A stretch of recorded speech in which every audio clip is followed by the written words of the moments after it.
Hello, everyone. Good morning, sir. Yeah, good morning, sir. Good morning. Can you hear me? Yes, sir. Yes, sir. Okay.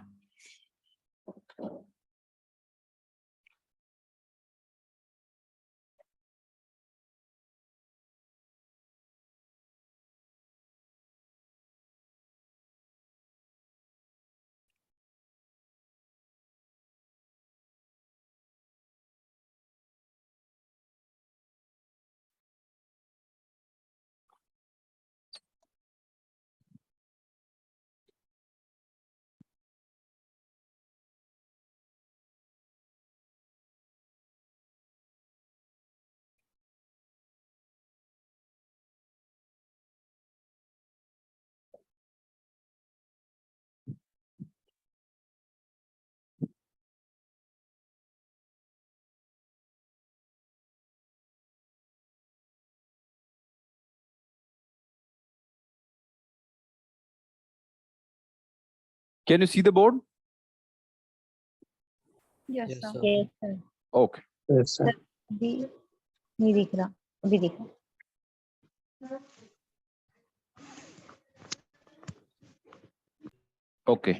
So tell me, what did we do in the last class? What was the last topic or last question we do? Did we start the circular motion? Yes, sir. तो आपने question दिया हुआ था assignment 2.3. Dynamics in circular motion. Okay. Yes, sir. So what was the last thing we wrote? Fr is equal to MAR, F theta is equal to MA theta. Yes. What was the last thing we wrote? That's what I'm asking. From where we'll start? तो question हुआ था एक. Question कौन सा हुआ था? वो V is equal to 2 meters per second. Maximum elongation वाला सर. नो सर, ये था ना v is equals to 2t था उसमें. आंसर है 2√5 मिलियन आया Okay, 2 root 5. Okay, okay, ठीक है. okay, Assignment 2.153 question number. okay, okay. So now we'll start from there only.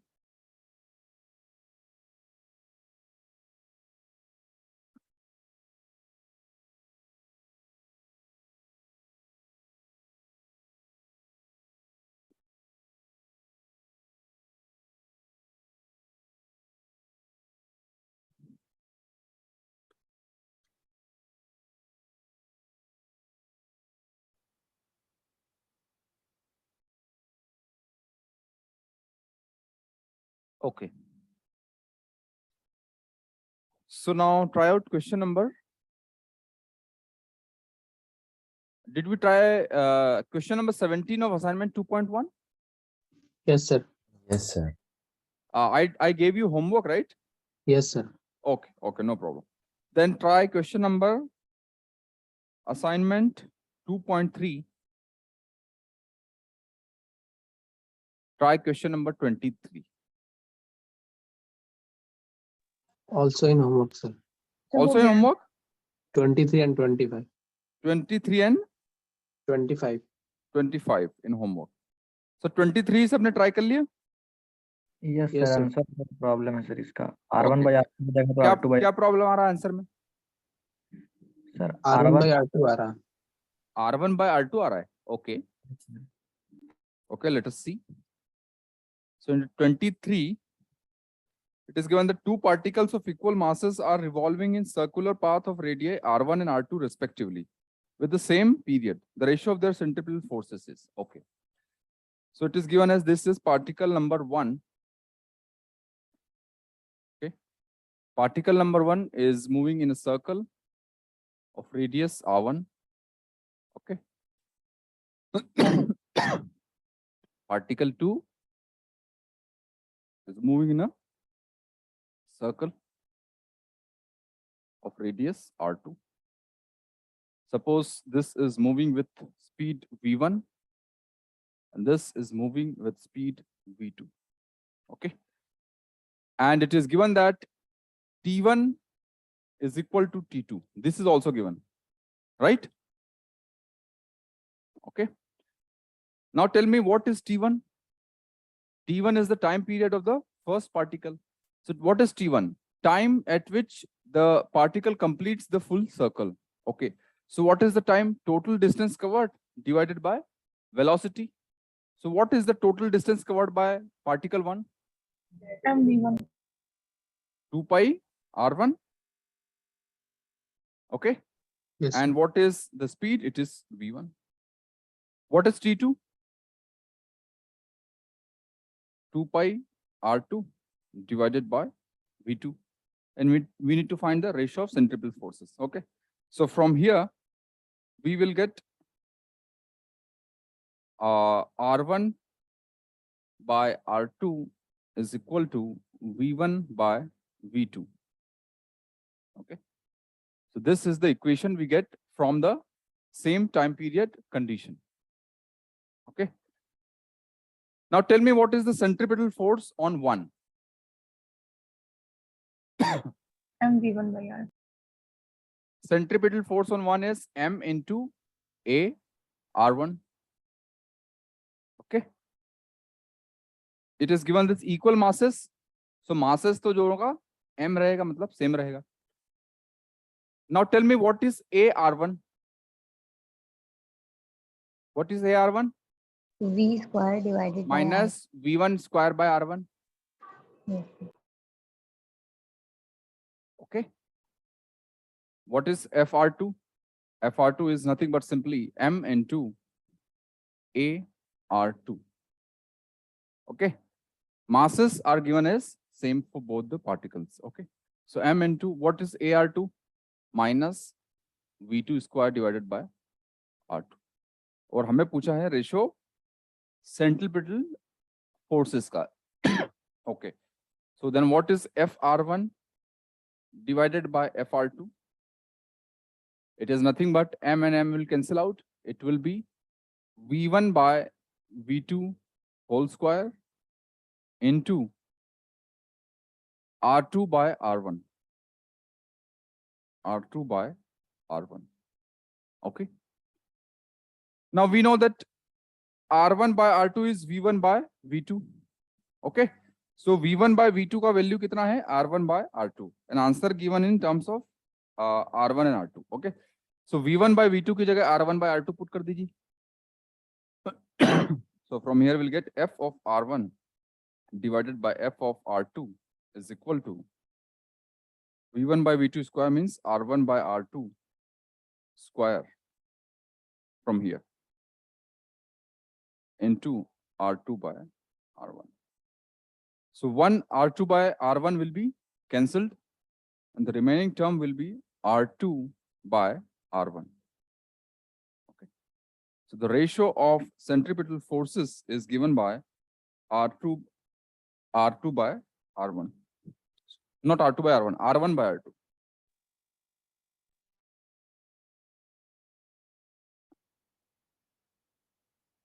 r1 by r2. Okay. So what will be the answer? Sir, option is not matched with option. Okay, okay. But write down this. This is the correct answer. आपका ये आ रहा था क्या आप सब लोगों का? Yes, sir. Yes, sir. Yeah. So write down this as a correct answer. Okay. So process is simple. There's no doubt in the process, everyone. No, sir. Okay. Because radius is given as r1 and r2 and time period is given as same. So time period we just write down in terms of distance by speed. And from there we get the relation between r1, r2 and v1, v2.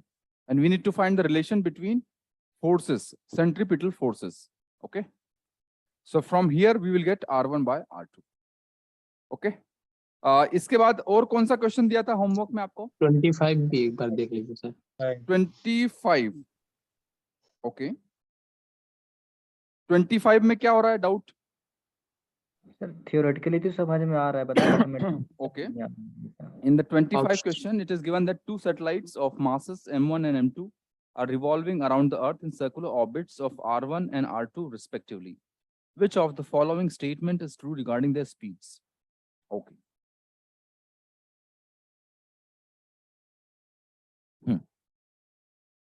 Okay. So everybody, this is written down by everyone? Yes, sir. Yes, sir. Okay. Okay. So 25. Assignment 2.3, 25. Okay. So see guys, it is written that two satellites of masses M1 and M2 are revolving around the Earth. Okay. So first let's take a general case. Okay. So if it is mass, this is Earth. So this is ME. Okay. And if a satellite is revolving, satellite of mass small m, is revolving around the Earth,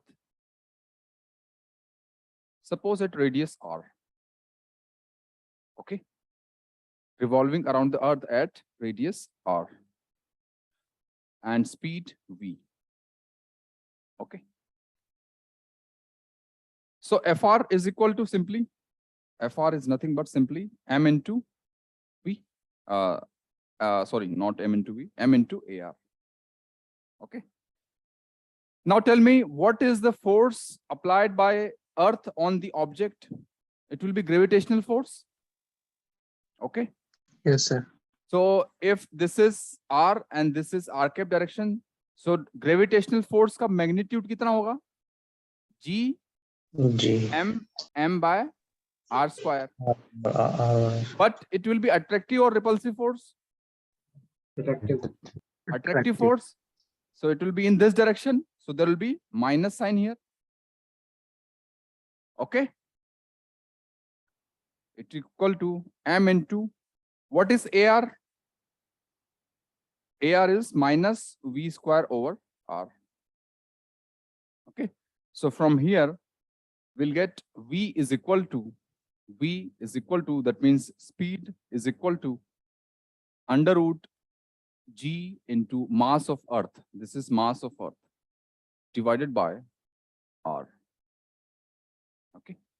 So the speed is given as v is equal to g under root g m by r. Okay. So now what is asked? Which of the following is true regarding the speeds? Okay. So now, so v1 by v2. v1 by v2 will simply be under root of r2 by r1. Okay. And r1 is greater than r2. So this will be less than 1. So v1 by v2 is less than 1. So v1 is less than v2. This condition is given. This is given. What is given? R1 is greater than R2. Okay.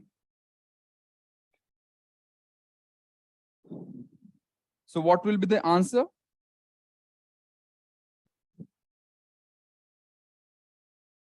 C. C. Okay.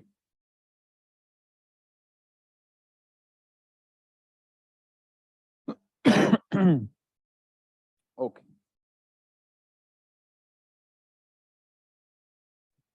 Sir last step नहीं समझ पाया.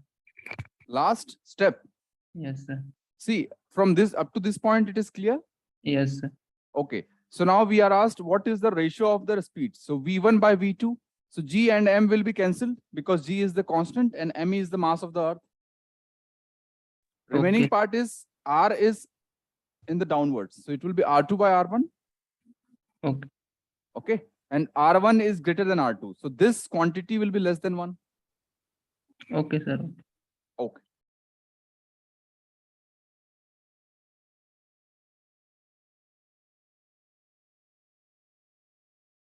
Okay. Now try out question number. ये लिख लिया सब लोगों ने? Yes, sir. Yes, sir. Okay.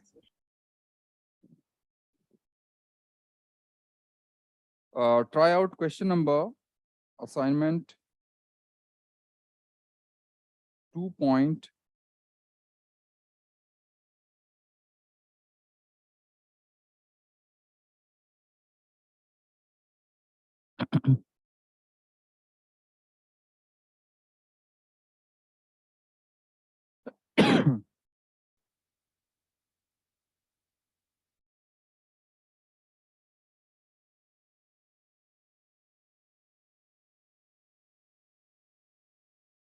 Assignment 2.4, assignment 2.3.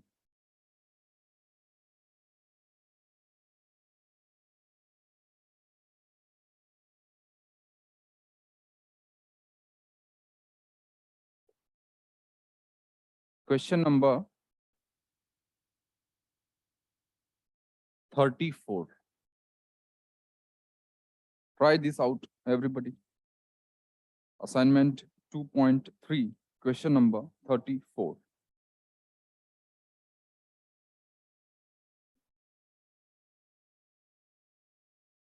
A particle is moving in a circle of radius r in such a way that any instant of time, normal and tangential components of acceleration are equal.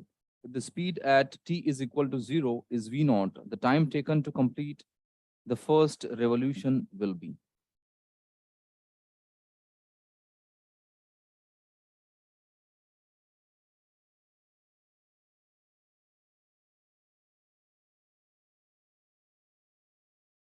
Okay, what will be the time of completion?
Sir इसका एक second order non linear differential equation आ रहा है.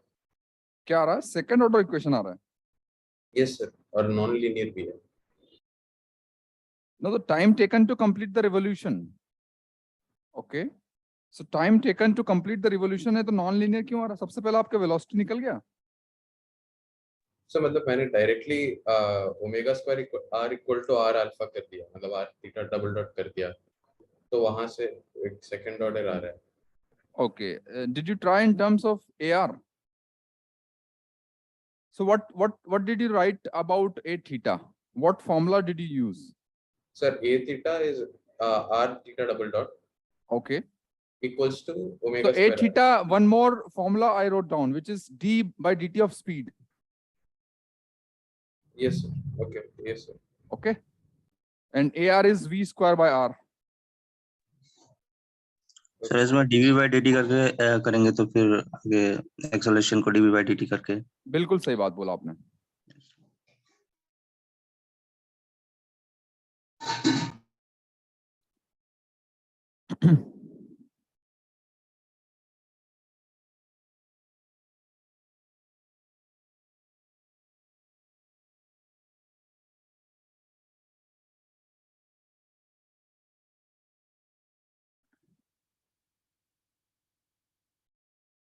Sir A theta equal to d v by d t is only for uniform circular motion होगा तभी ना.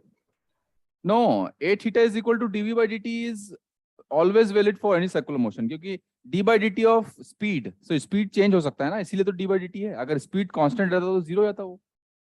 Okay मतलब sir मतलब रेडियस कांस्टेंट होना चाहिए. रेडियस, हाँ, सर्कुलर मोशन के लिए वैलिड है, प्लेन पोलर के लिए वैलिड नहीं है. Okay sir.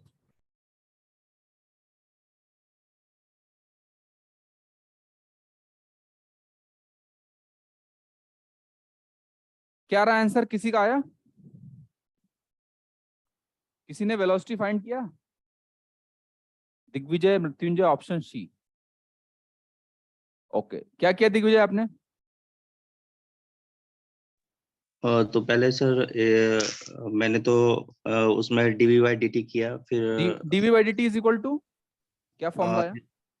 Is equal to v square by R मैंने ऐसे कर किया, तो फिर okay, from there you found v. हम दोनों को फिर मैंने अलग तरीके से उसका इंटीग्रेट कर Okay. लिया r by okay v, okay then जो आया कि r by b equal to t plus c, and then evaluate किया उस integration. yeah, okay. Zero. So in the question it is given as the particle is moving in a circular motion of radius r in such a way that at any instant the normal and tangential component of acceleration are equal. Okay. So normal acceleration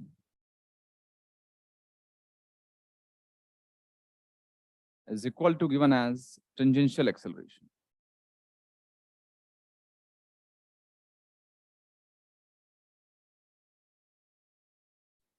Okay. So normal acceleration is nothing but just v square by r. R is given, right? Yes sir. R is given of radius r, capital R. Okay. So it is capital R.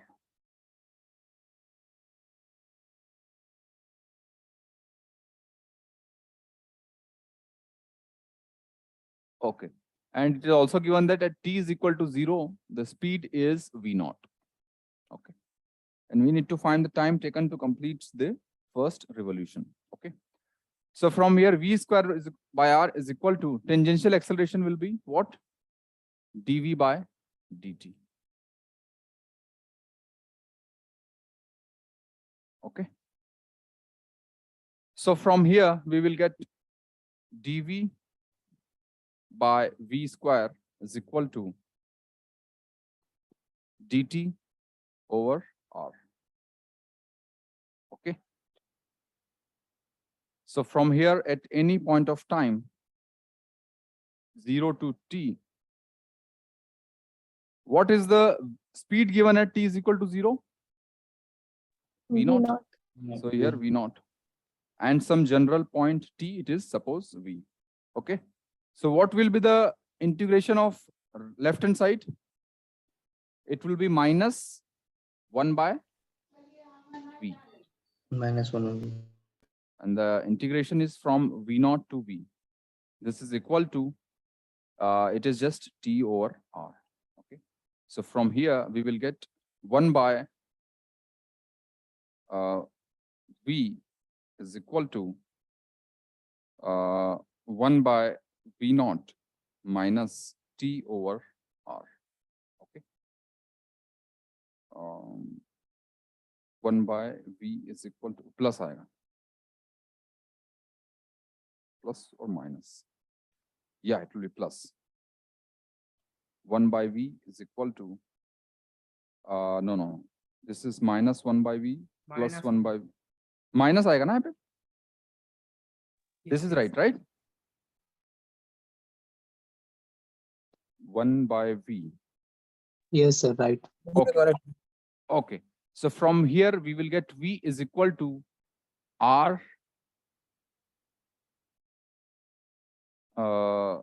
V is equal to v naught r divided by r minus v naught t. Is it correct? Yes, sir. Okay. So from here we'll get v is equal to v naught divided by 1 minus v naught t over r. So this is the velocity you got? Yes, sir. Okay. And we need to find the time it takes to complete the first revolution. So revolution means we have given that the total distance covered by the particle is 2 pi r. Okay. but we have the velocity. We have the speed. So from the speed, how do you find the distance? 2 pi r by t. No, brother. 2 pi r by t is valid only for uniform speed. Oh, acha. Okay. By dt. So we have to do what? Integration. Integration. Okay. So v is nothing but ds by dt, where s is the distance covered. Okay. Speed is ds by dt. Okay. This is equal to v naught by 1 minus v naught t divided by r. Okay. Now write down the limits. It starts from t is equal to 0. We need to find the time after which it completes the first revolution. Okay. And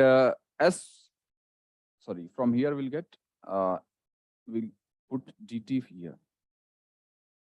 Okay. And from here, it will be 0 say 2 pi r. Okay. So it will be 2 pi r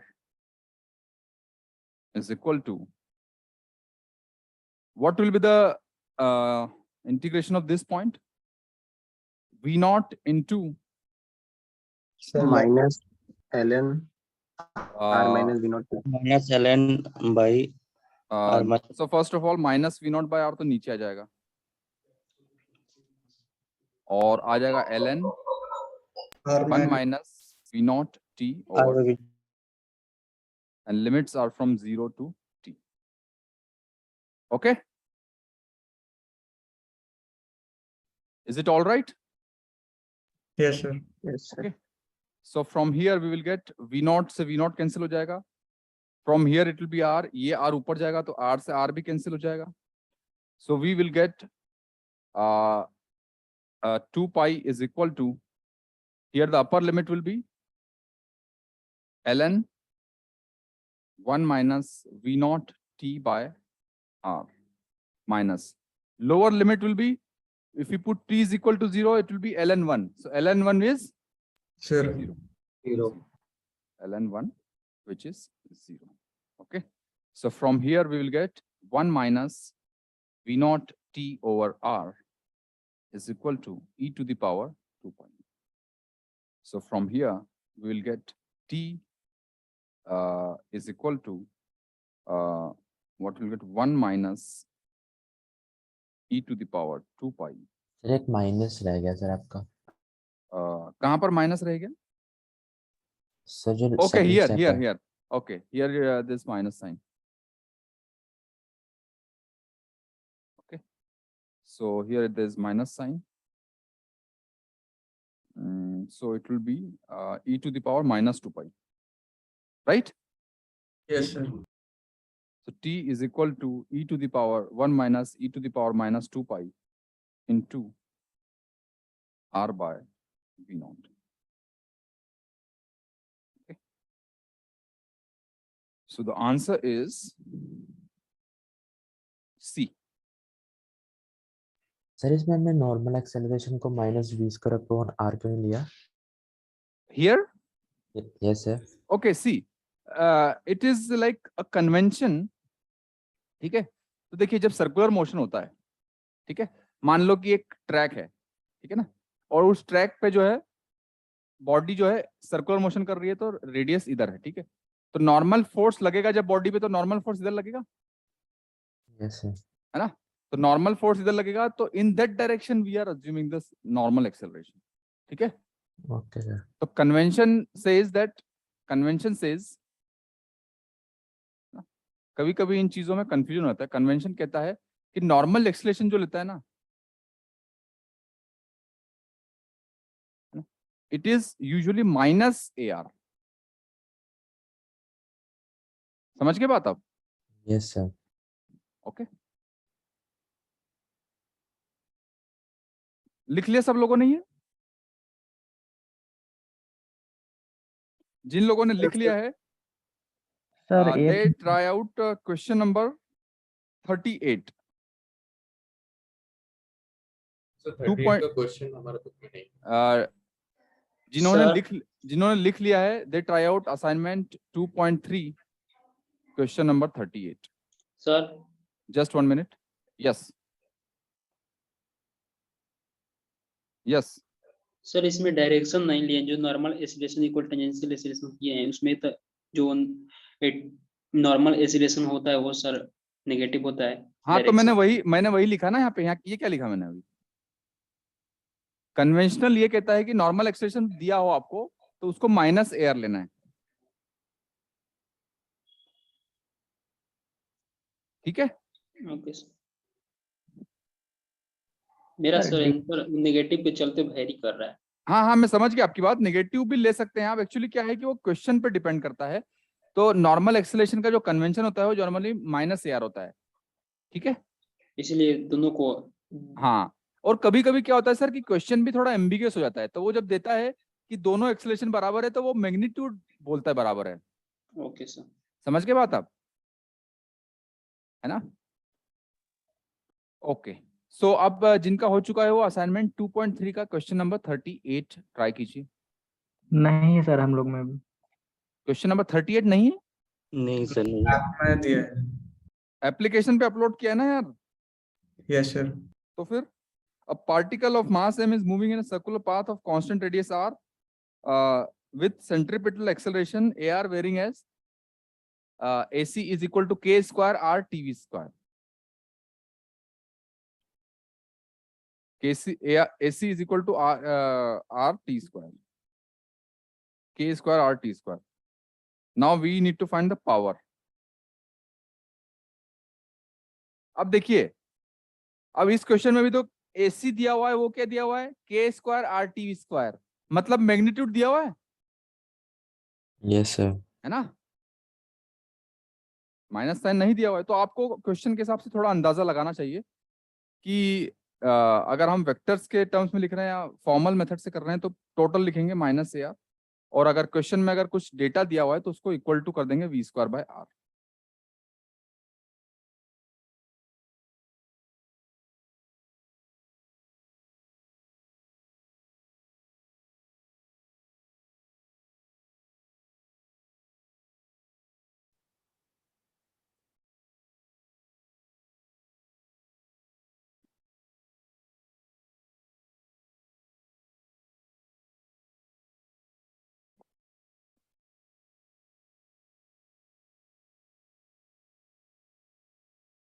book आप लोगों के आ गई कि नहीं अभी तक?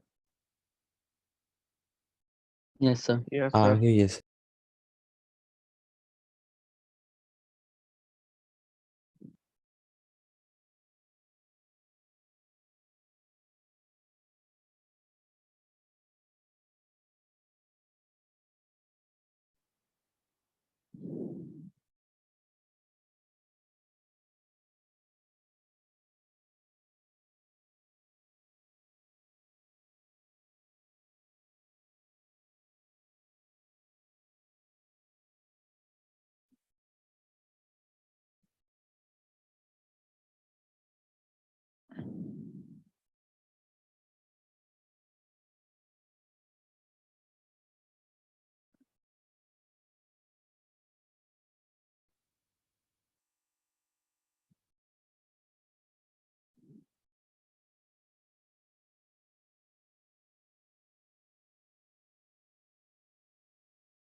Sir यहाँ पे सेंट्रीपिटल एक्सेलरेशन दिया है तो फिर वर्क डन 0 नहीं होना चाहिए?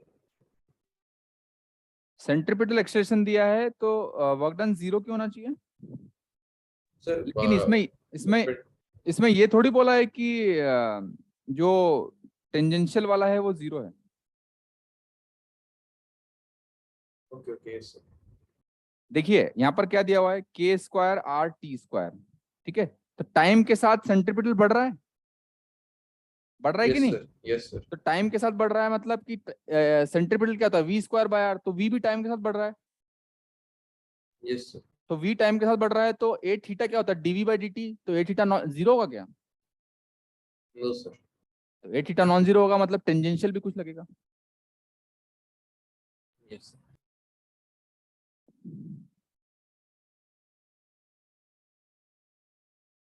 Okay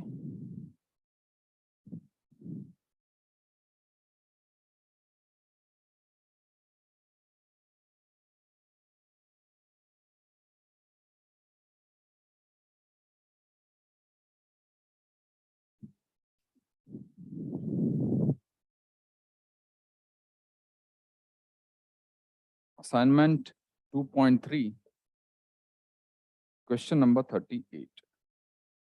Okay, so in this assignment it is given as the particle is moving in a circle of radius r. Okay, and so this is speed v.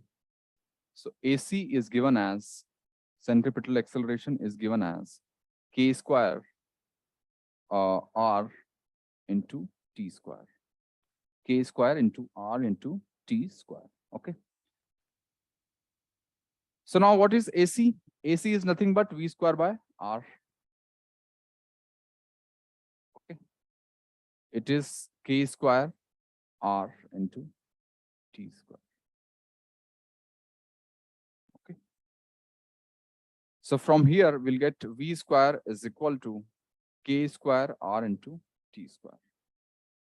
अब आप लोगों को याद होगा कि हमने किनेमेटिक्स में भी एक प्रॉब्लम किया था कि जब किसी सिस्टम को पावर दिया जाता है ना, तो सिस्टम को पावर दिया जाता है तो उसकी काइनेटिक एनर्जी बढ़ती है। Yes sir. आप मान लो कुछ गाड़ी चला रहा है, गाड़ी में आपने पावर दिया मतलब उसका एक्सीलरेटर दबाया, तो पावर दिया गाड़ी को, तो उसको उसका स्पीड बढ़ता है कि नहीं? Yes sir. है ना, तो पावर जितनी देंगे उतनी एनर्जी बढ़ेगी, उसकी काइनेटिक एनर्जी। ठीक है, तो power is rate of change of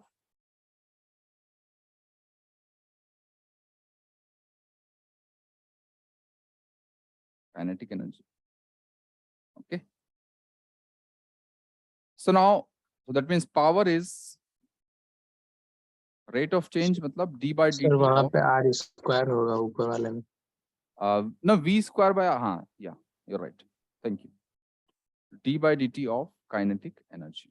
Okay, so from here power is equal to d by dt of kinetic energy is what? Half m into v square is equal to d by dt of half m v square. So v square is just k square, r square and t square. Okay, so from here we will get power is equal to m k square r square into t. So we will get option A.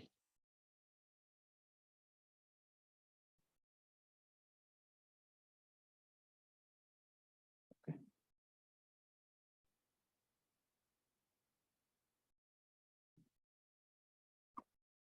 Now there is a one important concept, just write down.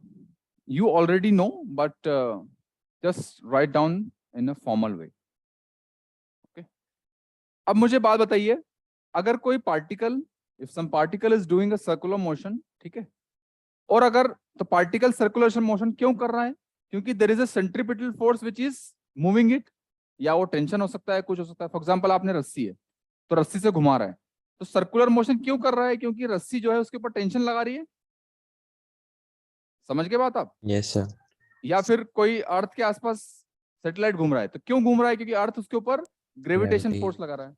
अब मान लो कि रस्सी घुमा रही है किसी particle को, okay, और अगर रस्सी को सडनली काट दिया जाए, मतलब टेंशन जो है जीरो कर दिया जाए, तो क्या होगा?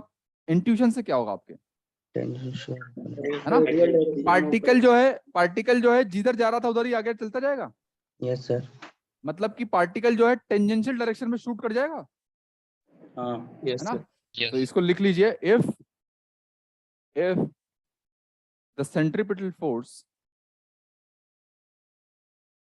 if the centripetal force वो कुछ भी हो सकता है, सेंट्रीपिटल फोर्स, आपका ग्रेविटेशन भी हो सकता है, आपका टेंशन भी हो सकता है, आपका नॉर्मल भी हो सकता है, कोई भी फोर्स हो सकता है जो कि सर्कुलर मोशन के लिए रिस्पॉन्सिबल है, ठीक है। If the centripetal force is suddenly switched to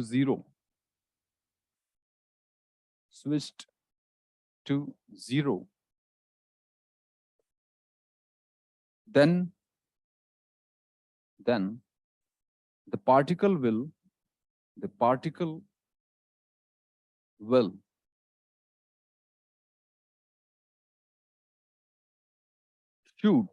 shoot along the tangent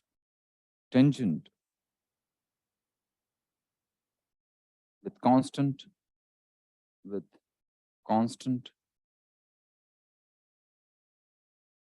velocity. Okay. So then there is suppose here is a particle which is doing the circular motion. Okay. And at this point, this force is suddenly made zero. Okay. So then what will happen? The particle will shoot along the tangent. और हर एक point पे उसकी speed क्या होगी? v होगी और direction same रहेगी, ठीक है। अगर v से जा रहा था ये, तो हर एक पॉइंट पे सेम रहेगी, स्ट्रेट लाइन में मूव करेगा। अगर यहाँ पर होता, अगर मान लो पार्टिकल, और यहाँ पर अगर मान लो फोर्स 0 कर दिया होता, तो ये v से है तो ये इस डायरेक्शन में शूट कर जाता, ठीक है। जहां पर भी पार्टिकल है और जो भी उसकी स्पीड है, from that point tangential direction में शूट कर जाएगा सडनली, ठीक है।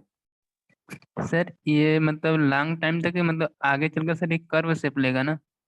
नहीं नहीं नहीं, यहाँ से एक बार 0 हो गया तो फिर स्ट्रेट लाइन में चलता जाएगा ना, क्योंकि देखिए फोर्स 0 हो गया, तो फोर्स 0 हो गया तो एक्सेलरेशन 0 हो गया, एक्सेलरेशन 0 हो गया, इसका मतलब क्या है? वेलोसिटी क्या रहेगी? कांस्टेंट रहेगी, ठीक है। तो एक बार ये 0 हो गया, मतलब कि उसको सर्कुलर मोशन कराने वाला फोर्स जो रिस्पॉन्सिबल था वो ही 0 हो गया। तो जो वेलोसिटी है, जैसे आपने देखा होगा कभी आप रस्सी से घुमाते हो किसी पत्थर को और रस्सी अचानक काट दी गई, तो पत्थर सीधा चल जाता है स्ट्रेट लाइन में। अच्छा, वो नीचे इसलिए गिरता है क्योंकि ग्रेविटी होती है, इसलिए नीचे गिरता है ना, समझ गए बात? Yes sir. ना कर्व इसलिए आपको लगता है क्योंकि ग्रेविटी होती है, बट अगर आप हॉरिजॉन्टल में मान लो किसी पत्थर को घुमा रहे हो रस्सी से और काट दिया जाए, तो आप देखेंगे सडनली सिर्फ स्ट्रेट लाइन में जाएगा वो, ठीक है। तो आपने जैसे फॉर एग्जांपल देखा होगा, आपने दिवाली पे वो चक्री घुमाई है, चक्री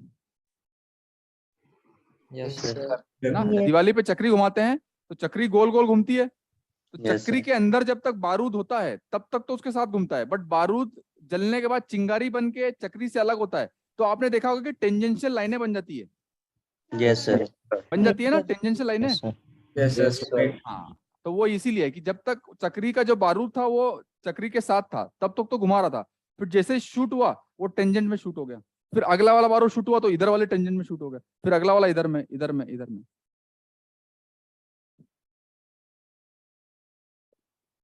ओके, सो अब क्वेश्चन नंबर ट्राई कीजिए आप, असाइनमेंट 2.1 क्वेश्चन नंबर 29।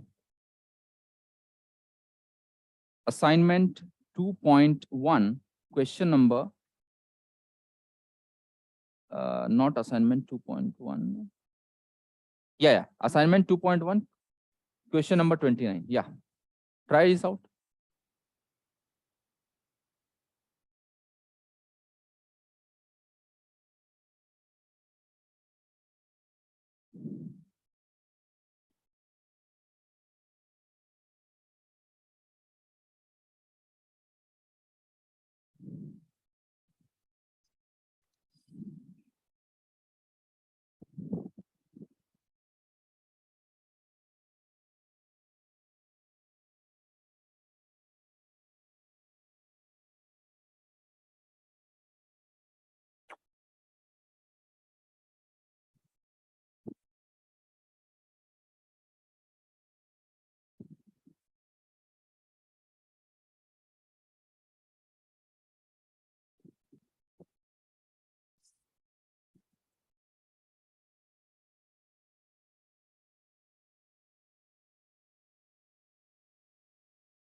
आंसर आ गया सबका?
सर इसमें एक चीज नहीं समझ में आ रहा है सर, जब टेंशन टेंशन जीरो हो रहा है तो सर वो तो रेडियल एक्स टेंजेंशियल के लॉन्ग ना सर मूव करेगा।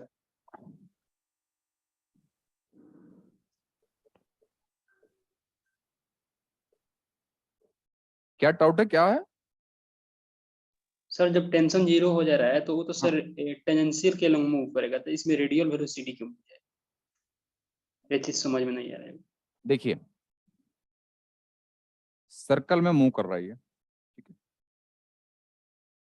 ठीक है। तो यहां से ये अब ये इनिशियली जो है circle of radius R naught दिया हुआ है ना, और वी नॉट से मूव कर रहा है। अब इसके बाद में सडनली फोर्स को जीरो कर दिया गया, तो ये आगे चला जाएगा कितने से? वी नॉट से आगे चला जाएगा, ठीक है। तो यहाँ पर भी वी नॉट होगा। अब वो ये पूछ रहा है कि जब ये डिस्टेंस आर तक चला गया है, तो देखिए आर तक चला गया है, तो अब आर कैप किधर होगा? इधर होगा, सॉरी थोड़ा सही से मान लो, आर कैप इधर होगा यस सर। और थीटा कैप इधर होगा। समझ गए बात?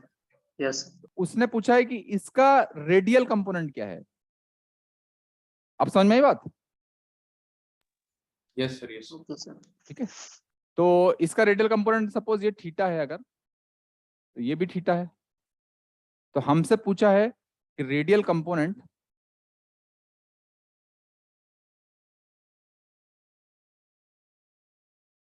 ऑफ स्पीड ये क्या होगा? V naught into cos theta, है ना। अब बताइए, ये आर नॉट है और ये थीटा है, तो थीटा कॉस थीटा क्या होगा? कॉस थीटा क्या होता है? Base upon hypotenuse. तो बेस कितना हो जाएगा? Hypotenuse. Under root of R square minus R naught square.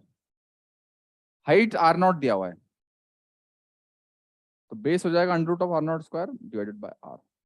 तो कॉस थीटा हो जाएगा हमारा under root of 1 minus R naught by R square. Clear बात सबको ये? Yes sir. तो यहां से हो जाएगा रेडियल कंपोनेंट हो जाएगा हमारा v naught cos theta, v naught under root of 1 minus R naught by R.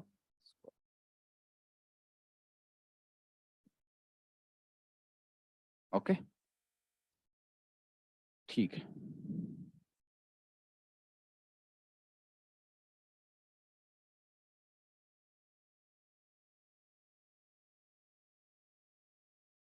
Okay, तो अब अगले कॉन्सेप्ट की तरफ बढ़ते हैं। सर मैंने इसको थोड़ा एक अलग तरीके से किया सर, एक बार। हाँ जी, बताइए। सर मैंने वहां पे पाइथागोरस थ्योरम लगाया, तो फिर वहां पे मुझे आर का as a function of time पता चला। R as a function of time पता चला, ओके। Yes sir. सर फिर मैंने उसको टी के साथ डिफरेंशिएट किया, मतलब डीआर बाई डी किया। D R by d t किया तो आपका बिल्कुल सही कह रहे हो, v R is R dot. Sir लेकिन उससे मतलब वो वी नॉट का टर्म तो नहीं आया, कहीं सिली मिस्टेक होगा। कहीं मिस्टेक हो चुका होगा, बाकी आपका मेथड सही है कि आपने R as a function of T निकाला और Yes. वी आर क्या होता है, आर डॉट होता है। यस तो D R by d T method सही है, आप एक बार कैलकुलेशन देखिए। Okay sir. ठीक है, तो अब अभी तक हमने क्या पढ़ा था कि डायनामिक्स इन अ सर्कुलर मोशन, उसके कुछ बेसिक कॉन्सेप्ट्स पढ़े थे। ठीक है ना, कि अगर फोर्स होगा तो किस डायरेक्शन में होगा, एक्सेलरेशन क्या होगा, ए थीटा क्या है, ए आर क्या है, वी थीटा क्या है, वी आर क्या है, किस तरीके से चेंज हो रहा है। ठीक है, तो अभी तक हमने सबसे जोड़ के देखा था सर्कुलर मोशन को, है ना, एक्सेलरेशन, वेलोसिटी, इन सबसे। Now what we will try to do is that what are the different forces which can cause a circular motion. ठीक है, तो फॉर एग्जांपल सर्कुलर मोशन तो किसी भी फोर्स के द्वारा हो सकता है, ग्रेविटेशन के द्वारा भी हो सकता है, टेंशन के द्वारा भी हो सकता है, नॉर्मल के द्वारा भी हो सकता है, फ्रिक्शन के द्वारा भी हो सकता है। ओके, तो अब हम अलग अलग फोर्सेस के बारे में पढ़ेंगे जो कि सर्कुलर मोशन को कॉज कर सकते हैं। ठीक है, तो now we will look at first tension as a centripetal force.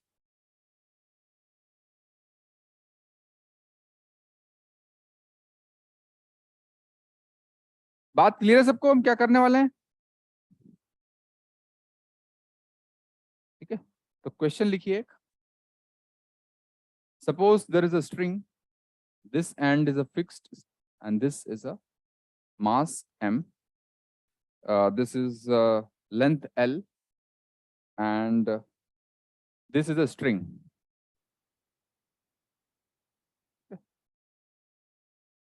Okay, और this end is fixed. Okay, और इस मास को जो है मैंने ओमेगा एंगुलर वेलोसिटी से इसे घुमा रहा हूं, ओमेगा से। ठीक है, सो calculate tension in the string.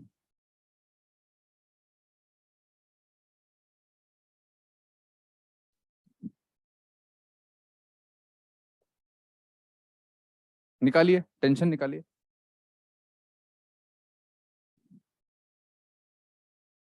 Length L दिया है स्ट्रिंग का, मास जो है एम दिया है, और उस मास को स्ट्रिंग जो है ओमेगा से घुमा रहा है। Sir M omega square L. Sir M omega square L. M omega square L. Okay, so first of all tell me, इसके ऊपर सपोज टेंशन मान लो टी है स्ट्रिंग में। ठीक है, तो इस मास के ऊपर टेंशन किधर लगेगा, इनवर्ड लगेगा, आउटवर्ड लगेगा? इनवर्ड लगेगा, क्योंकि सेंट्रल टेंशन इधर जुड़ा हुआ है, तो टी इधर लगेगा, है ना। तो फर्स्ट ऑफ ऑल हमारे पास इक्वेशन है F R is equal to M into A R. ठीक है, एफ आर कितना है, एफ आर का मैग्नीट्यूड तो टी है, बट डायरेक्शन क्या है, माइनस में है। ठीक है, क्योंकि आर के इधर है। क्लियर हुआ सबको ये? Is equal to M into what is A R,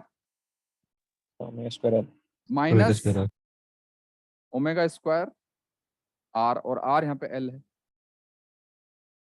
ठीक है ना, तो आप देख सकते हैं कि हम कभी ए आर को लिख रहे हैं वी स्क्वायर बाय आर। ठीक है ना, तो according to the question we will use the relevant formula. ठीक है, तो यहां से आ जाएगा T is equal to M omega square L.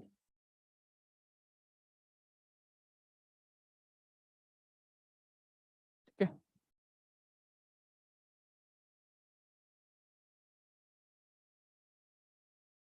अब आप असाइनमेंट एक बार 2.3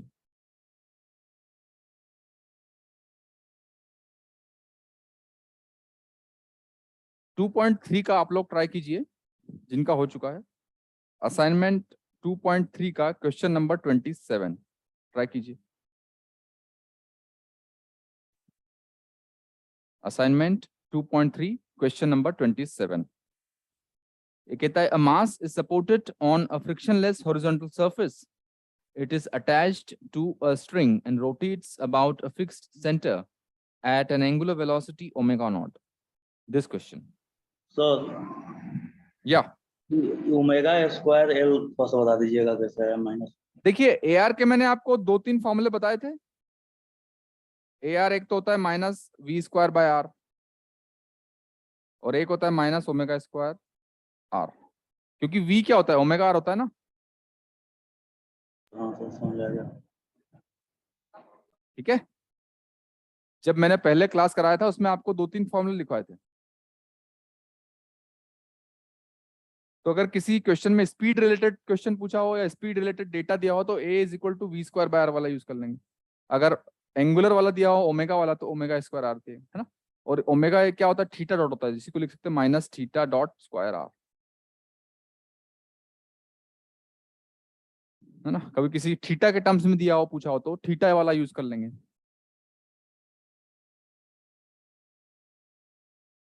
टू 2.3 का 27 ट्राई कीजिए। हो गया? अंकित, दीप, आशिफ, शिवम, 18 सुजाता, ए सृजन।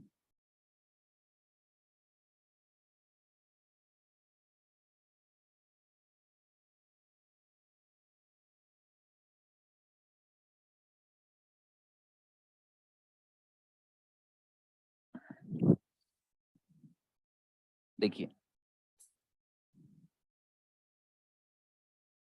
दिस इज सेइंग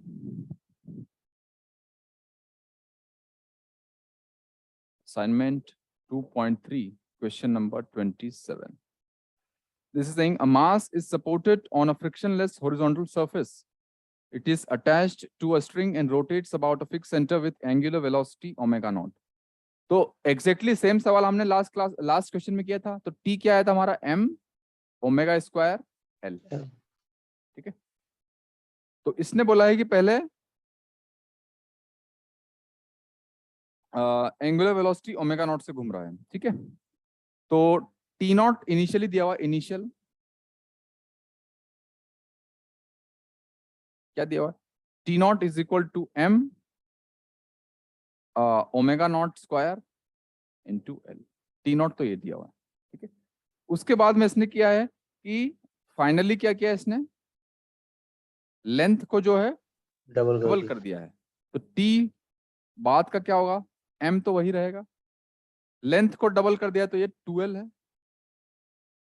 और एंगुलर वेलोसिटी को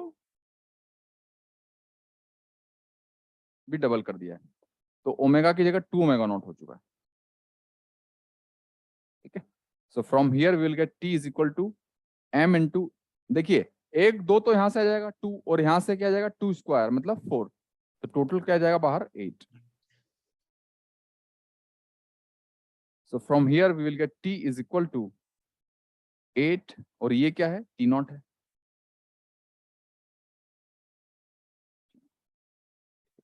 So answer will be D.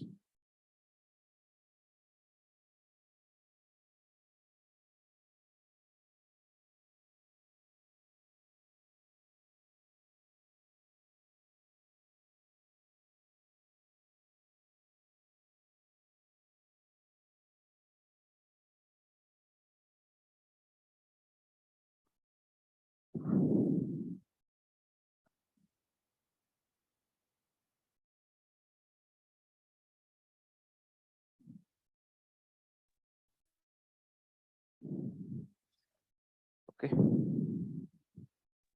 Now write down one more question. 2.1 का क्वेश्चन नंबर 51 बता दीजिए। क्वेश्चन लिखिए। अब जो है हम एक बार वर्टिकल की बात कर लेते हैं। तो वर्टिकल में सपोज दिस इज दिस और ये स्ट्रिंग है, लेंथ L है, this is this mass M ना, और नीचे ग्रेविटी लग रहा है। ओके, और अब क्या हो रहा है कि ये जो पार्टिकल है, ये जो मास है, ये क्या है, सर्कुलर मोशन कर रहा है इस तरीके से, मतलब अब स्ट्रिंग को जो है इस तरीके से घुमा रहे हैं हम, समझ गए बात आप, यस सर। है ना। और ये कर रहा है कितने से, ओमेगा से, ओमेगा से इसको घुमा रहा है इस तरह से, ओमेगा से, ठीक है। तो आपको निकालना है calculate, calculate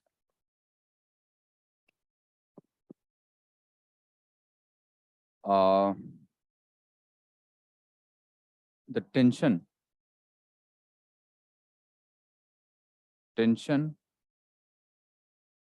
in the string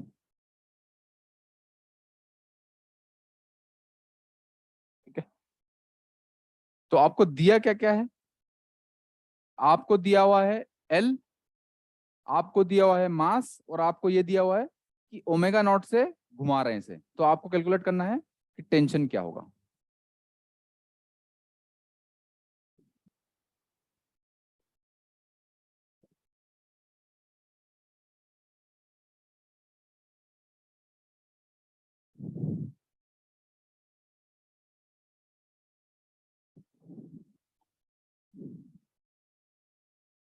sir theta दिया है। थीटा नहीं दिया है, ओमेगा दिया है, जिस जिस एंगुलर वेलोसिटी से घुमा रहा है वो दिया हुआ है, ओके सर। ठीक है। ये तीन चीजें गिवन है, गिवन क्या है, L M ओमेगा।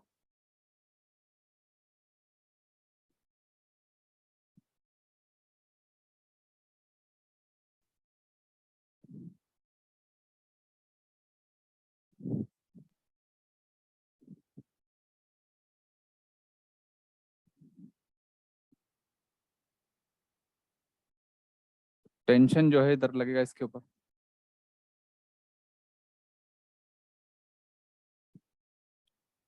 ठीक है। सपोज अगर ये एंगल थीटा है, ठीक है,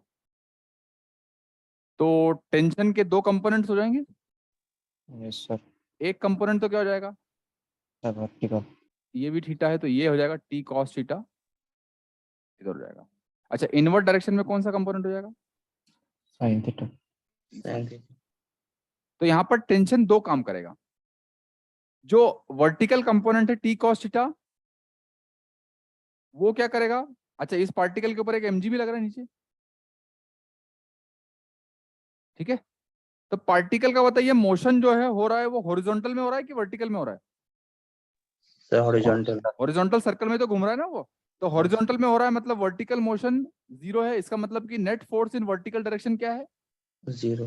जीरो है, ठीक है। तो एफ वाई कितना है, जीरो है वर्टिकल डायरेक्शन में, वर्टिकल, ठीक है। तो वर्टिकल डायरेक्शन में जीरो है मतलब कि T cos theta minus M G is equal to zero, तो यहां से आ जाएगा हमारा T is equal to M G by cos theta.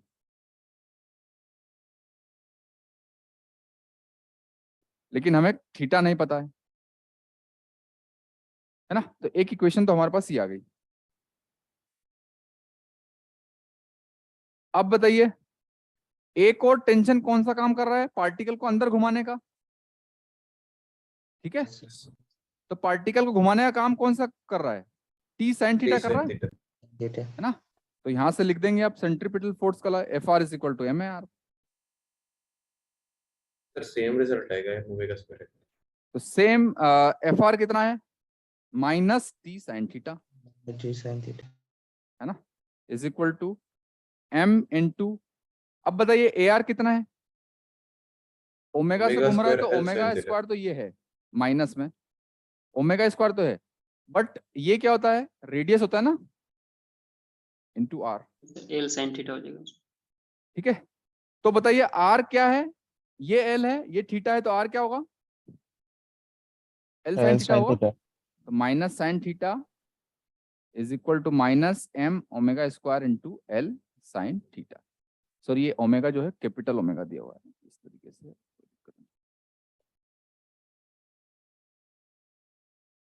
ये minus M omega square R minus M omega square और रेडियस ऑफ द सर्कल है L sin theta. So from here T क्या आ जाएगा हमारा, बताइए। T will be M omega square L। ठीक है, तो T आ गया M omega square L।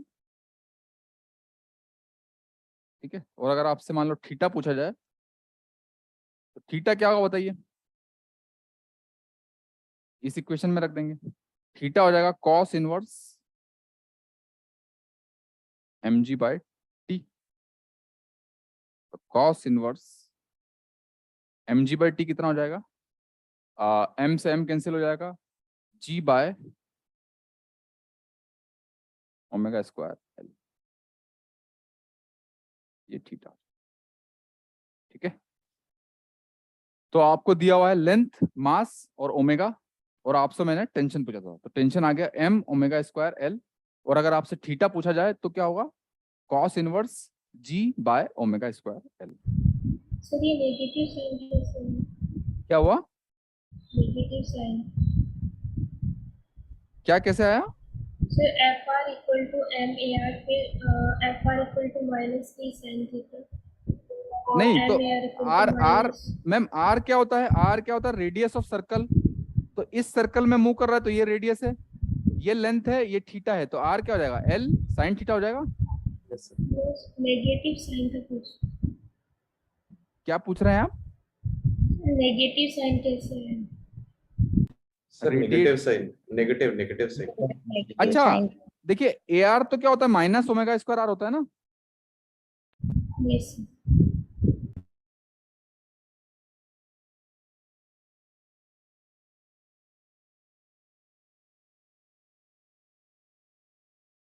Okay,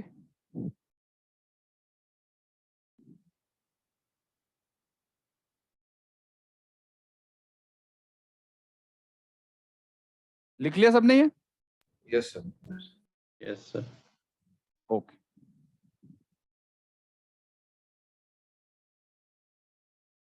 अब क्वेश्चन लिखिए।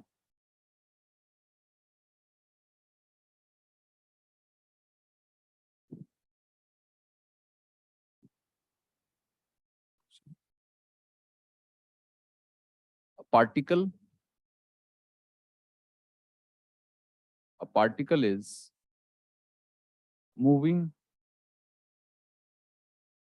in a circle of radius r,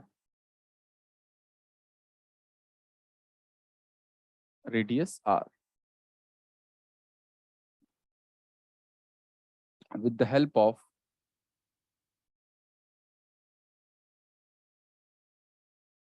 radius r, moving in a circle of radius r with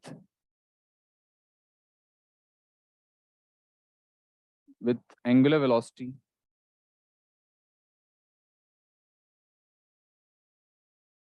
that's t omega,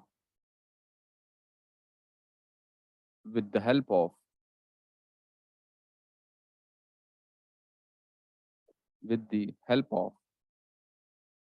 a string,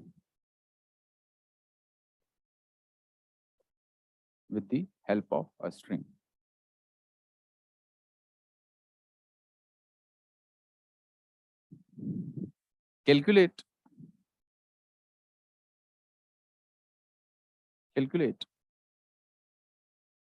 angular velocity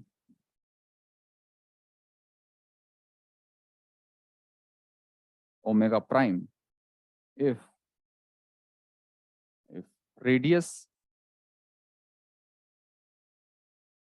is doubled। ठीक है, तो क्या कह रहा है कि रस्सी से किसी पार्टिकल को घुमा जा रहा है, radius r and angular velocity omega. तो अब अगर मैंने रस्सी की लेंथ जो है डबल कर दी, मतलब रेडियस को डबल कर दिया, तो अब नया ओमेगा निकालिए आप।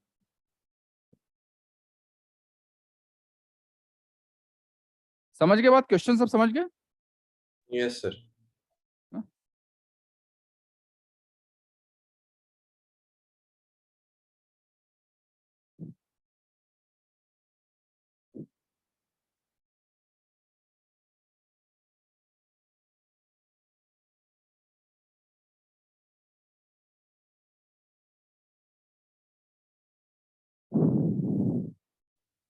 सर यहाँ पे टेंशन कांस्टेंट है। टेंशन कांस्टेंट, टेंशन के बारे में कुछ जानकारी नहीं दी, बस आपको दिया हुआ है कि टेंशन फोर्स जो है घुमा रहा है इसको, और रेडियस आर है और इनिशियली ओमेगा है। उसके बाद में जो स्ट्रिंग की लेंथ को डबल कर दिया, मतलब 2r से घूम रहा है वो, तो आपको ओमेगा प्राइम निकालना है।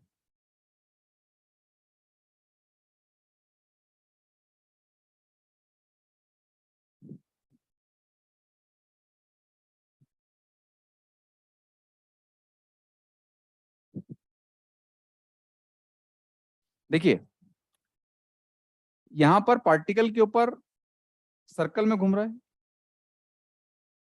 ना, तो केवल और केवल टेंशन फोर्स लग रहा है।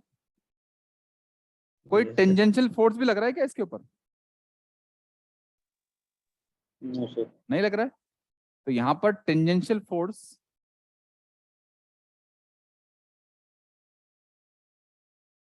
मतलब कि एफ थीटा क्या है? 0 है। समझ गए बात? तो एफ थीटा 0 है, तो एफ थीटा 0 है तो ए थीटा भी 0 होगा।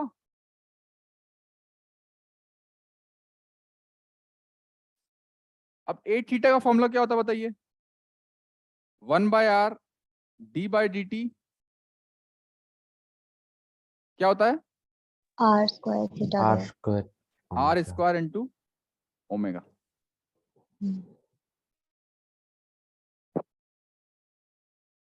ये 0 होता है। Yes sir. Yes, sir.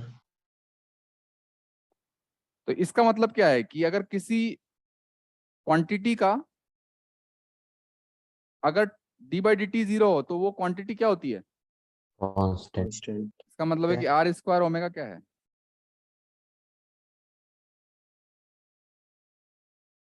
Constant है। ठीक है।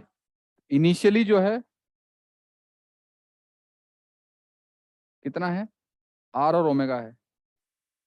फाइनली जो है कितना है? 2r प्राइम और ओमेगा प्राइम। तो यहां से R square omega is equal to 2r square omega prime. तो ओमेगा प्राइम क्या आ जाएगा यहाँ से? Omega by 4। ठीक है।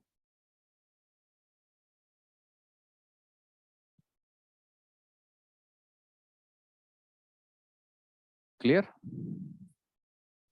सर यहाँ टेंशन तो अलग अलग होगी ना, सेम तो नहीं होगा ना? हाँ, टेंशन के बारे में अभी मैंने कुछ जानकारी नहीं दी है, बस ये बोला है कि उसको स्ट्रिंग को जो है डबल कर दिया गया है। सर अगर उसको सेम मान के ज्यूम करके बनाए तो फिर चेंज आ जा हाँ रहा है। ठीक है। तो देखिए अब आपने नोटिस किया होगा कि आप किसी रस्सी को घुमा रहे हैं और रेडियस आर से, अब धीरे धीरे आप रस्सी की लेंथ बढ़ाते बढ़ाते 2r कर देंगे तो उसका ओमेगा कम हो जाएगा। Yes sir. आपने नोटिस किया होगा ये, या फिर आपने ये भी नोटिस किया होगा कि अगर रेडियस को कम कर दिया जाए, घुमा रहा है और रेडियस कम हो गई तो बहुत जल्दी जल्दी घूमने लगता है ना पार्टिकल। Yes, sir. वो यहीं से रिलेशन है उसका। ठीक है। इसको हम आगे पढ़ेंगे जब सेंट्रल फोर्स पढ़ेंगे। This has some connection with conservation of angular momentum. Sir अगर m मल्टीप्लाई कर देंगे तो i ओमेगा हो जाएगा। बिल्कुल सही बात बोल रहे हैं आप। और आई ओमेगा क्या होता है? Angular momentum. Yes sir. in the central force motion angular momentum is conserved। ठीक है। इसको सेंट्रल फोर्स में भी करेंगे हम, बट ये बात यहाँ पे क्लियर है कि नहीं आपको? Yes sir. एट थीटा के टर्म्स में क्लियर है। तो अगर आपसे किसी भी क्वेश्चन में बोला जाए कि स्ट्रिंग से घुमा रहा है और स्ट्रिंग को जो है स्लोली स्लोली उसको आधा कर दिया या बढ़ा दिया या किसी भी लेंथ पे कर दिया है, तो जैसे लेंथ चेंज होगी वैसे ओमेगा भी चेंज हो जाएगा। किस फॉर्म से? ताकि आर स्क्वायर ओमेगा जो है कांस्टेंट रहे। ठीक है। अब आप लोग ट्राई कीजिए जस्ट 1 मिनट, आप लोग ट्राई कीजिए।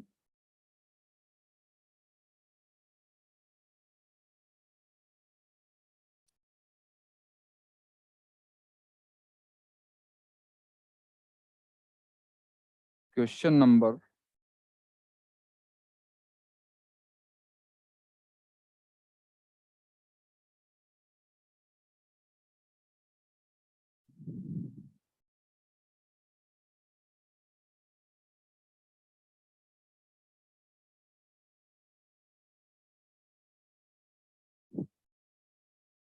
असाइनमेंट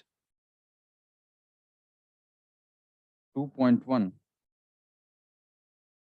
का क्वेश्चन नंबर 60 आप होमवर्क में ट्राई कीजिएगा। ये होमवर्क में करना है आपको सब। क्वेश्चन नंबर 60,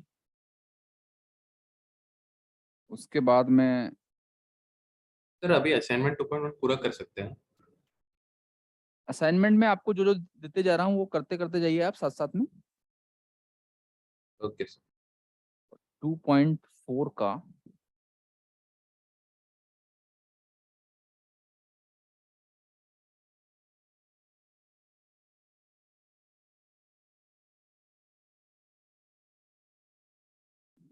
साथ साथ में असाइनमेंट 2.4 का question number 6, question number 7,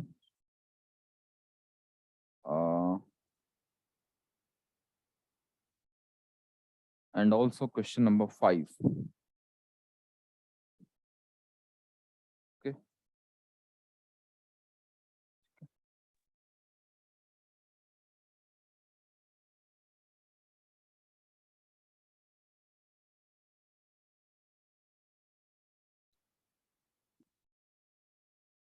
okay, लिख लिया सब लोगों ने ये? Yes sir.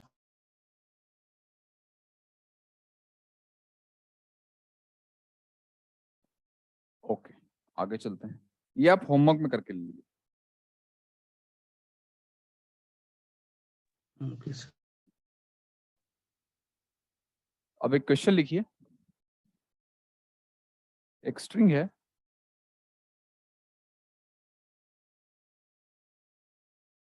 ठीक है।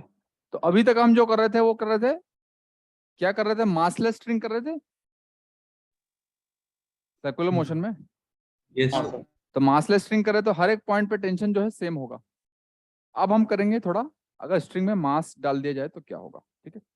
तो suppose this is a string और इसका लेंथ जो है वो है L और मास जो है वो है M, और इस पॉइंट के अबाउट जो है रोटेट हो रही है स्ट्रिंग ओमेगा से, ठीक है। इस पॉइंट के अबाउट रोटेट हो रही है ओमेगा से। क्लियर? तो अब अगर मान लो मैं यहां से आया, x डिस्टेंस चल के आया इधर,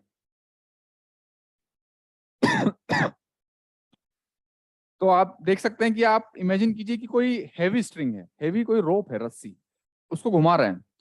तो सबसे जो एंड पॉइंट होगा वहां पे कोई टेंशन होगा क्या? सबसे लास्ट वाला पॉइंट, वहां पे तो कोई टेंशन होगा ही नो नहीं। सर। तो यहाँ पर तो एंड पॉइंट पे तो टेंशन 0 है, मतलब x इज इक्वल टू 0 पे तो टेंशन 0 है।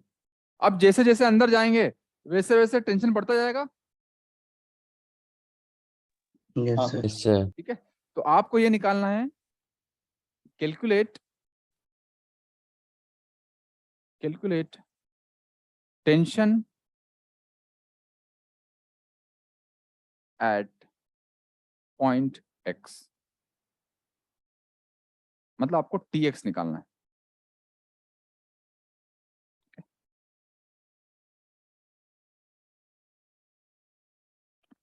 ठीक है, तो इसको देखिए एक बार किस तरीके से करेंगे। हमने जैसे मान लो कि हॉरिजॉन्टल सरफेस पे विदाउट सर्कुलर मोशन, सिर्फ ट्रांसलेशनल मोशन हो रहा है, तो उसमें अगर कोई स्ट्रिंग है, उसका मास है, उसको किसी एक्सेलरेशन से आगे ले जा रहा है, तो उसमें टेंशन का तरीका क्या होता था?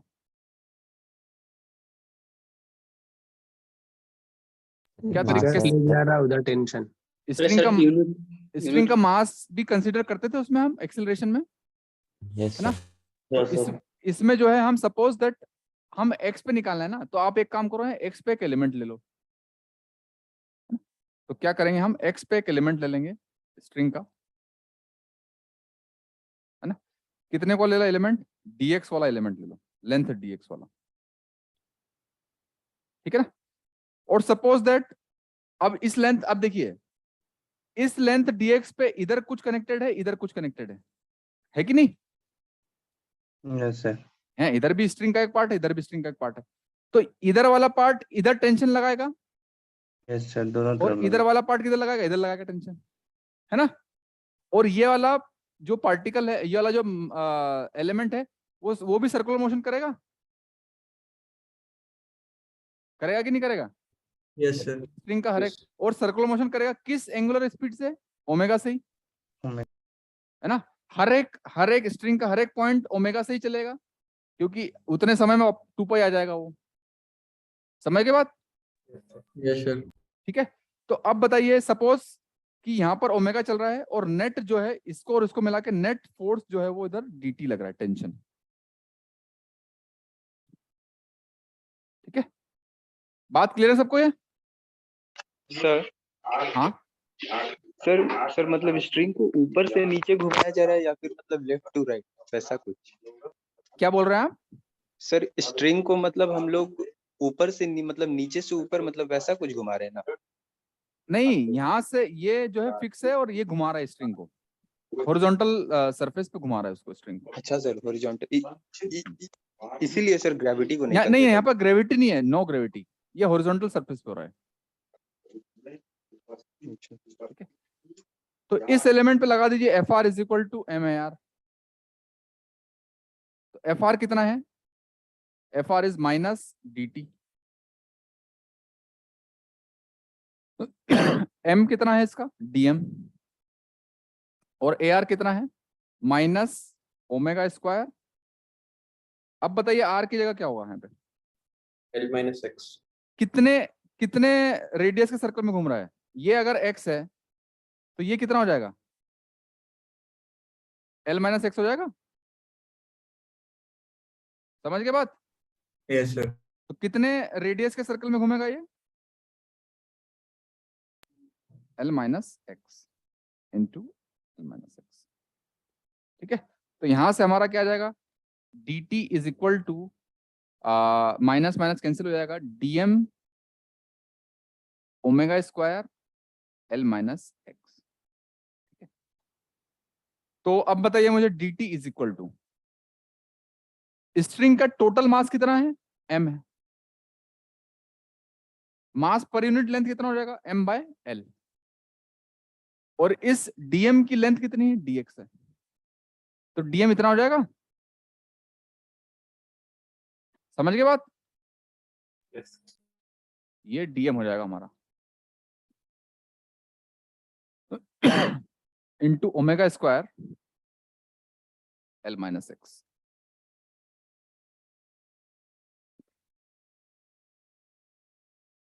तो यहां पर जो है हमारे पास डिफरेंशियल आ जाएगी, ये जो है टेंशन जो है x इज इक्वल टू 0 पर टेंशन 0 है और t है, और ये x जो है 0 से लेकर L तक जा रहा है। ठीक है, तो यहां से आ जाएगा टेंशन इज इक्वल टू, कितना आ जाएगा बताइए मुझे, यहां से बाहर क्या जाएगा, m omega square by L तो बाहर आ जाएगा, अंदर बचेगा 0 to L, L minus x into d x. Sir Lx minus x square by 2। m t आ जाएगा m omega square by L, Lx minus x square by 2। ठीक है, तो इसको अगर मैं थोड़ा सिंप्लीफाई करके लिखूं तो ये हो जाएगा m ओमेगा स्क्वायर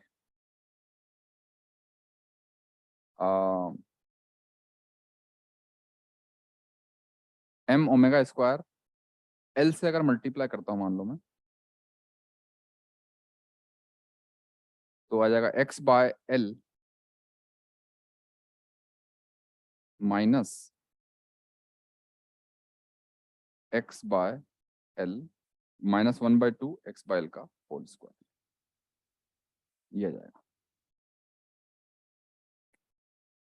ठीक है,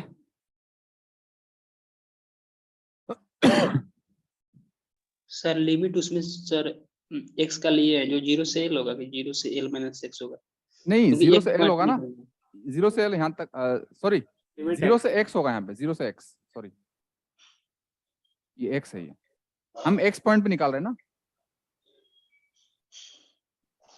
हम एक्स पे निकाल रहे हैं ना, और यहां से शुरू किया हमने।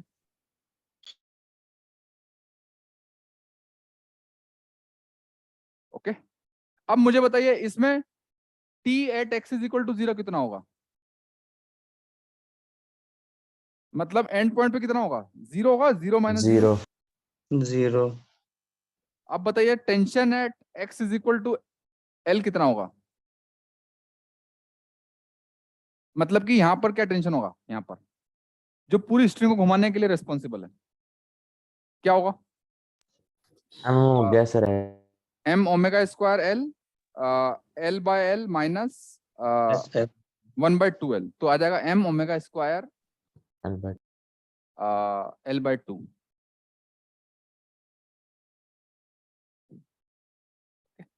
अच्छा, l/2 पे क्या होगा टेंशन,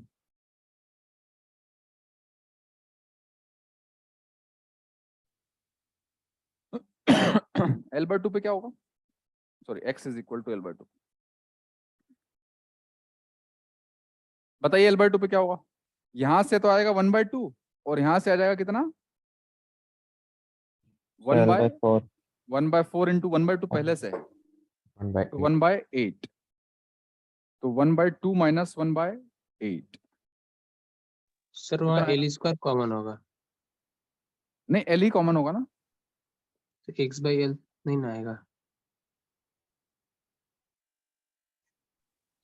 नहीं नहीं, यहां से देखिए l अंदर जाएगा तो x/l तो अपने आप ही आ जाएगा, सर नहीं, 3l/8 हो जाएगा। I think this is correct, this is correct. बताइए कितना होगा l/2 पे, सर एमएमएस का 3l/8। m omega square 3l/8,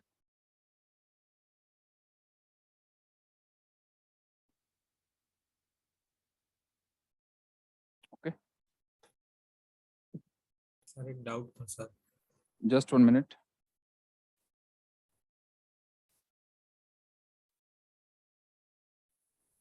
अब बताइए ये जो टेंशन है वो x के ऊपर किस तरीके से वेरी कर रहा है, x माइनस एक्स स्क्वायर वाला टर्म भी है, समझ के बात, तो ये वेरी किस तरह से करेगा, ग्राफ क्या बनेगा इसका, स्ट्रेट लाइन बनेगा, पैराबोला बनेगा, पैराबोला। पैराबोला का ना, so this dependence is quadratic,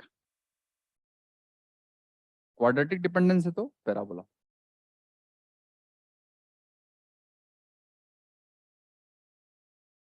okay sir, just 1 minute, okay, so time हो चुका है क्या, हाँ ठीक है, तो इसके बाद में हम कल कंटिन्यू करेंगे और आप होमवर्क साथ में करते रहिए, ठीक है, ओके सर। हाँ क्या डाउट है सर आपका, बताइए, जस्ट 1 सर मिनट। जनरली हम टेंशन को sir m omega square r लिखते हैं,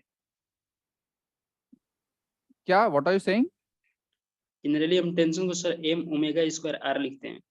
m ओमेगा स्क्वायर r कहाँ पे, क्या किसकी बात कर रहे हो आप, सर यही स्ट्रिंग वाला में टेंशन जो लिखते थे, हाँ तो सर यहाँ पर तो हम यूनिटरी मेथड लगा सकते हैं ना, कि जो l माइनस एक्स डिस्टेंस पर जो होगा मास हो हाँ, m by l minus x होगा, तो sir total m by m क्या होगा, x डिस्टेंस पे क्या होगा, m by l minus x जो होगा मास होगा x डिस्टेंस पर, हाँ हाँ सही है, तो सर m के जगह उसका यूज कर लिए, अब फिर ओमेगा स्क्वायर r के जगह l माइनस एक्स, तो सर इसमें थोड़ा आंसर में वेरी कर रहा है, मैंने सर नहीं डायरेक्टली इसी तरह निकाला था। नहीं आकाश आप सही बोल रहे हैं, बट आपने आप जो है वो कैसे मान रहे हैं कि वो जो बाहर वाला स्ट्रिंग है वो आगे भी तो है ना, एक मास थोड़ी है सिर्फ, वो समझ रहे बात, उसकी लेंथ भी तो है ना कुछ, अगर आप सही बोल रहे हैं कि किसी पॉइंट को घुमा रहे हैं उस लेंथ पे हम, तो आपने जो लगाया वो सही लगाया है ना, बट जो बाद वाला जो जिस स्ट्रिंग को घुमा रहा है उसकी लेंथ भी तो x है ना, यस सर, है ना, लेकिन सर अगर जिस वहाँ, पॉइंट पर हम टेंशन निकाल रहे हैं उसका हाँ हम टोटल मास उसके इनसाइड वाला मास लेंगे, हाँ, उसके इनसाइड वाला मास लेंगे। हमको बाहर से क्या मतलब है कि मास कितना है कितना नहीं? नहीं नहीं, तो आपने लिया तो आपने डिस्टेंस फिर क्या लिया बताइए? L minus x. Distance L minus x क्यों लिया आपने बताइए? उसका L माइनस एक्स दूरी पर तो केवल उसका अंदर वाला सिरा है ना, बाहर वाला सिरा तो बहुत दूर है। L देखिए डिस्टेंस सर, पे है। हम एक्स पॉइंट पर निकाल रहे हैं टेंशन ना, तो हमें अंदर वाला, केवल अंदर वाला ही चाहिए, बाहर वाला नहीं से क्या नहीं, मतलब? मैं समझ गया आप क्या करना चाह रहे हैं। आप इसको सिंपलीफाई करना चाह रहे हैं कि डायरेक्टली लिख देंगे आप उसे, ठीक है? यस। लेकिन सिंपलीफाई आप नहीं कर सकते हैं, वो मैं बताता हूँ क्यों। क्योंकि आप जब उसको घुमा रहे हैं ना, तो आपको वो उस पूरी स्ट्रिंग के एलिमेंट को, एक्स एलिमेंट को घुमा रहे हैं। तो आप स्ट्रिंग के एक्स एलिमेंट को घुमा रहे हैं, तो आप जो रेडियस ले रहे हैं ना L माइनस एक्स, वो करेक्ट नहीं है। आप L माइनस एक्स, एक सिरे पे तो रेडियस L माइनस एक्स है, और दूसरे सिरे से अगर कैलकुलेट करेंगे तो रेडियस L है। तो आप कौन सी लेंगे? समझ के बात? ठीक है सर। है ना? अगर आप इससे उससे करना चाहें तो हम इसे सेंटर ऑफ मास से कर सकते हैं। जहां सर पर ये आप सेंटर ऑफ मास में क्या करेंगे कि ये स्ट्रिंग है ना, यस सर। इस स्ट्रिंग का जो है सेंटर ऑफ मास बीच में ले लो। कहां पे ले लो? x/2 पे। मास टोटल हो जाएगा M। हाँ बिल्कुल सही कहा। तो वहां पर टोटल नेट इफेक्ट आ जाएगा। जब हम सेंटर ऑफ मास करेंगे तो ये सब चीजें करेंगे। समझ गए सर बात आकाश? जी sir, thank you sir. Okay, हाँ जी। ये क्वेश्चन जो सर ये पहले तो मासलेस वाला बना रहे थे, ये तो विदाउट मासलेस स्ट्रिंग था है ना? हाँ हाँ, मासलेस बना रहे थे पहले। और ये जो अभी क्वेश्चन अभी बताया सर, ये तो विदाउट मासलेस स्ट्रिंग के लिए। नहीं, ये जो बताया अभी जो बोर्ड पे है वो मास वाला है ना, मास वाला स्ट्रिंग है, मैसिव स्ट्रिंग। ओके ओके, हाँ यस। हाँ हाँ। सर मेरा डाउट ये था कि सर जो इस प्रीवियस क्वेश्चन किए थे तो सर उसमें ओमेगा जो सर है वो आर डिपेंडेंट है, तो सर इसमें जब हम dx कंसीडर करेंगे तो सर ओमेगा चेंज होगा। कहाँ पर? यहाँ पर? Yes sir. हाँ, क्या बोल रहे हैं आप? सर यहाँ पर ओमेगा जो है वो आर डिपेंडेंसी आ रही है सर। हाँ बिल्कुल, omega r square is constant, omega is r dependent. कि आर बढ़ेगा तो ओमेगा घटेगा। सर लेकिन जो नेक्स्ट क्वेश्चन किए हैं सर उसमें जो dx एलिमेंट कंसीडर किए हैं सर वो तो एंड पे नहीं है, इनसाइड है सर, तो सर इसमें ओमेगा चेंज नहीं होना नहीं, चाहिए यहाँ dx। पर सर हम वहां पर हम स्ट्रिंग को खींच के उसका वो कम कर रहे थे लेंथ। यहाँ पर तो पूरी की पूरी स्ट्रिंग ओमेगा से ही घूम रही है। तो यहाँ पर हम रेडियस कम ज्यादा नहीं कर रहे। This is the mathematical thing कि हम आगे बढ़ रहे हैं। हम फिजिकली कुछ आगे पीछे नहीं बढ़ रहे हैं यहाँ पे। समझ रहे हैं बात? वहां पर फिजिकली हम उसकी लेंथ कम कर रहे थे। यहाँ पर लेंथ तो सेम है, मास सेम है, बट टू कैलकुलेट मैथमेटिकली हम जा रहे थे कि यहाँ पे जाएंगे। समझ गए बात? Okay sir. है ना? आपका डाउट में समझ गया। आप बोल रहे हैं कि सर यहाँ पे ओमेगा है तो यहाँ पे ओमेगा रेडियस कम हुआ तो ओमेगा ज्यादा होना चाहिए ना। बट देखिए, जब मान लो ये स्ट्रिंग है तो ये स्ट्रिंग पूरी घूमेगी इस तरीके से। तो ये वाला सिरा जितनी देर में कंप्लीट करेगा 2 पाई, ये वाला सिरा भी उतनी देर में कंप्लीट करेगा, ये वाला सिरा भी उतनी देर में। मतलब इन सब सिरों का ओमेगा तो वही का वही है ना। वो कांस्टेंट रहेगा सर। है ना? ओमेगा तो वही का वही है। जो पिछले वाले सवाल में क्या था कि एक पर्टिकुलर टाइम पे रेडियस पे ओमेगा दिया हुआ है उस एंड पॉइंट का, ठीक है? और अब मैंने उसको आधा कर दिया रेडियस को, तब एंड पॉइंट का ओमेगा क्या होगा? वो चेंज होगा। बट एट पर्टिकुलर टाइम उस रस्सी का हर एक ओमेगा सेम होगा। समझ के बाद? यस। ओके सर मेरा एक छोटा क्वेश्चन। हाँ जी।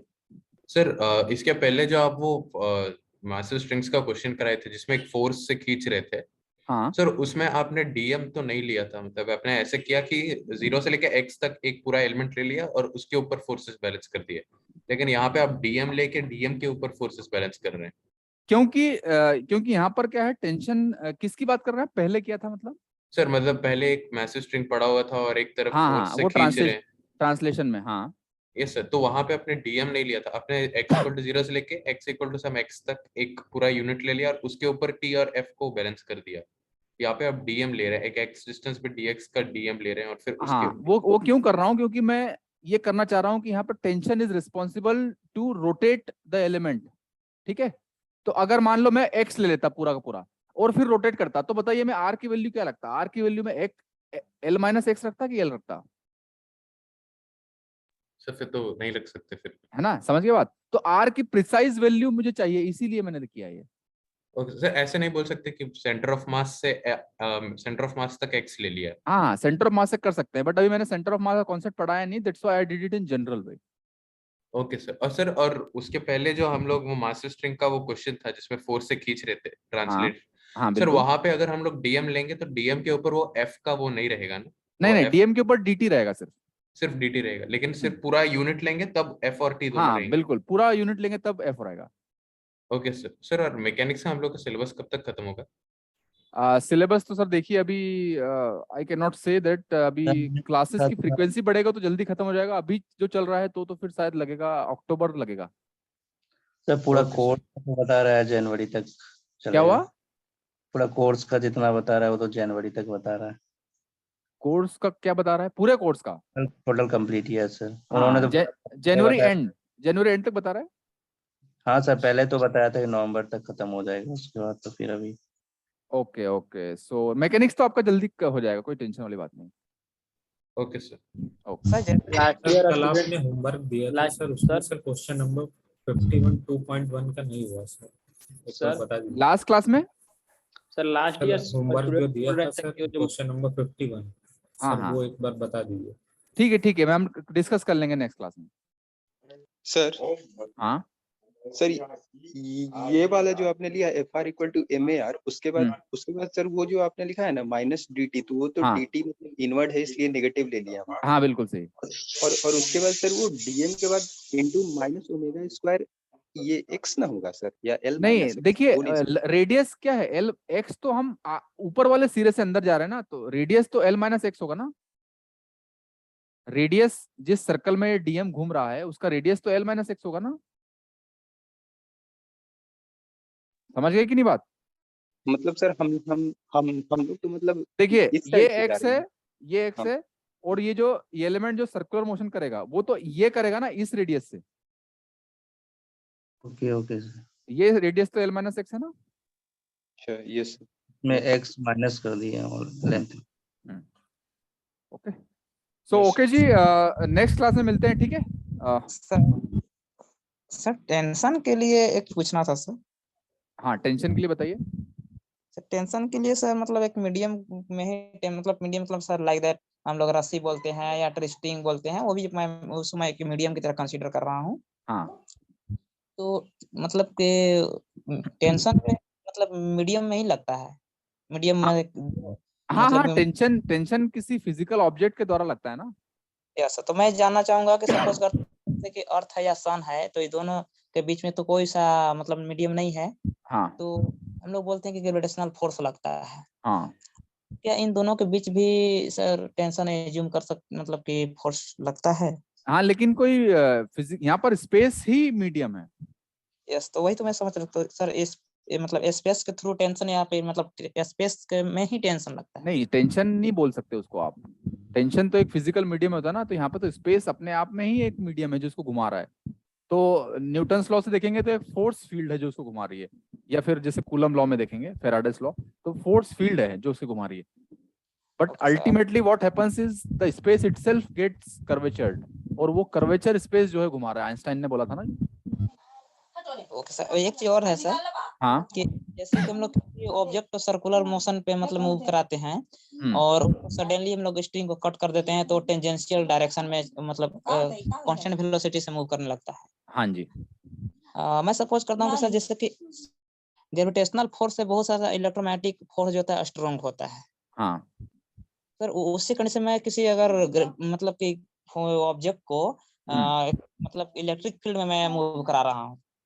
इलेक्ट्रिक फील्ड में मतलब रेडियल इलेक्ट्रिक फील्ड में? यस सर, मतलब कांस्टेंट इलेक्ट्रिक फील्ड में। और उसको मैं मतलब एक ज्यूम करता हूँ कि वो किसी स्ट्रिंग से बना हुआ है और उसको मैं सडनली स्ट्रिंग को कट कर देता हूँ, तो जैसे उसको तो टेंजेंशियल डायरेक्शन में जाना चाहिए, बट सर उसका इलेक्ट्रिक फील्ड इतना हाई वो टेंजेंशियल डायरेक्शन में जाकर वो मतलब हायर पोटेंशियल की तरफ चला जाना चाहिए। क्या आप सर मैं सही सोचता हूँ? नहीं, देखिए टेंजेंशियल एक्सेलरेशन, टेंशन जैसे जीरो होगा वैसे ही वो टेंजेंशियल डायरेक्शन में करना स्टार्ट कर देगा। उसके बाद में फिर जो फोर्सेस लगेंगी उस हिसाब से फिर वो हायर लोअर पोटेंशियल में जाएगा। ओके सर, मतलब वो टेंडेंसी होगा उसका टेंजेंशियल में जाने का। हाँ हाँ, टेंजेंशियल जाएगा, उसके बाद में जो भी फोर्सेस होंगे वो रिस्पॉन्सिबल होंगे उसके मोशन के लिए। Okay sir. ओके। चलिए जी, नेक्स्ट क्लास में मिलते हैं, ठीक है? Okay sir, thank you. Okay, good bye.